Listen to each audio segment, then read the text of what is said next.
இலக்கியம் பொய் பேசும், சுவைபட சொல்லு. இலக்கியம் என்பது நயம்பட உரைத்தல், அதுதான் உங்களுக்கு. அது சுவைபட சொல்லுதல், அது பொய் பேசும். இப்ப உருகி சுகம் பெற மார்பை திருகி எரிந்தால் தீயிட்டால்னு சொல்லும்போது அது என்ன இப்படி அப்படின்னு கேட்கும்போது, அப்ப நான் எங்க வாத்தியார், தமிழ் வாத்தியார் குப்புசாமி எனக்கு பாடம் நடத்தும்போது, அப்ப இப்ப இருக்கிற மதுரை வேற மதுரையா ஐயான்னு கேட்டார். அப்படி இல்லடா, தீ பற்றி எரிந்ததுன்னா வாழ்ந்த மக்கள் அவளுக்கு நேர்ந்த துயரத்தை துன்பத்தை கண்டு வயிறு எரிந்தார்கள்ங்கிறத அப்படி சொல்லியிருக்காங்க சுவைபட அப்படின்னு.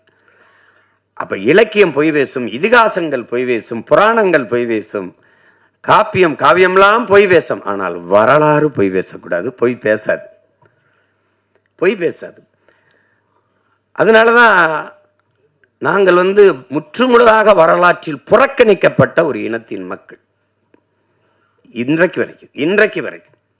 இப்ப உதாரணமா, இப்ப கண்ணகி அவளை எடுத்துக்கிட்டா எங்களுக்கு என்ன பெருமை இருக்குதுன்னா, சோழ நாட்டில் பிறந்து பாண்டிய நாட்டில் இறந்து சேர நாட்டில் தெய்வமாகிறார்.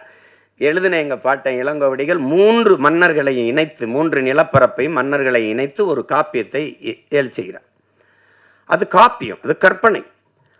ஆனால் கண்ணகியிலும் சிறந்தவள் இருக்கிறார் எங்கள் குலத்தில், எங்க முன்னோர். அது எங்க பாட்டி வேலு நாச்சியார். அது காவியம், இது வரலாறு.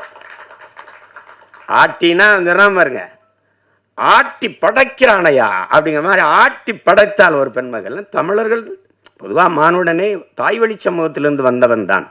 முதல் திணையிலே நம்ம முதல் நிலத்திலே தாய் வழியில், 2வது நிலமும் தாய் வழி, 3வது மருத நிலத்தில் என்று வேளாண்குடிகளாக மாறுகிறோமோ, அவன் காட்டை பார்க்க போகும்போது வீட்டை பார்க்க பெண் இருக்கும்போது, ஒருவனுக்கு ஒரு தீங்கிறது வரும்போது தந்தை வழி சமூகம் ஆயிடுது. அங்கதான் முதல் எழுத்து. எங்க ஐயாமே சொல்றாருல, பேரை போடும்போது அவர் எசக்கிய சேர்த்துக்கிட்டார் அப்படின்னு.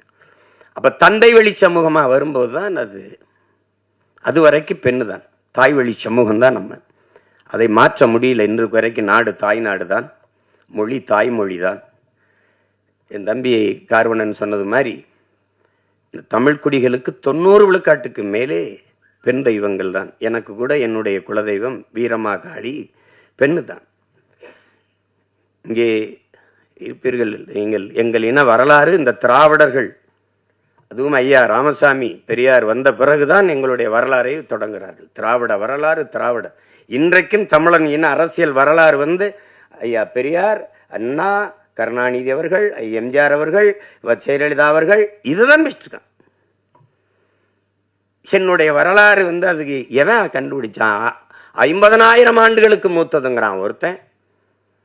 ஆதியில் காடுகளில் வாழ்ந்த மனிதன் முதலாக பேசிய மொழி தமிழ்ங்கிறான் ஒருத்தன்.